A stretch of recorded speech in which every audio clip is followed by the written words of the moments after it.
বাংলা সাহিত্যের একটি বিশেষ অঙ্গ হলো ছড়া। ছড়ার কিছু বৈশিষ্ট্য আলোচনা করা হলো।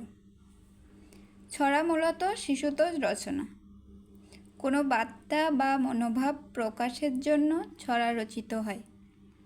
শিশুদের ভোলানোর জন্য বা ঘুম পাড়ানোর জন্য ছড়ার জন্ম।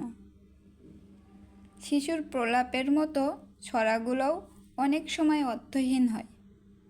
আসলে শিশু মনে অর্থের কোনো বিশেষ ভূমিকা নেই, তাই ছড়া রচনার সময় অর্থের দিকটি খেয়াল না রাখলেও চলে। ছড়াতে পরস্পর সম্পর্কহীন কতকগুলো ছবির সমাহার থাকে।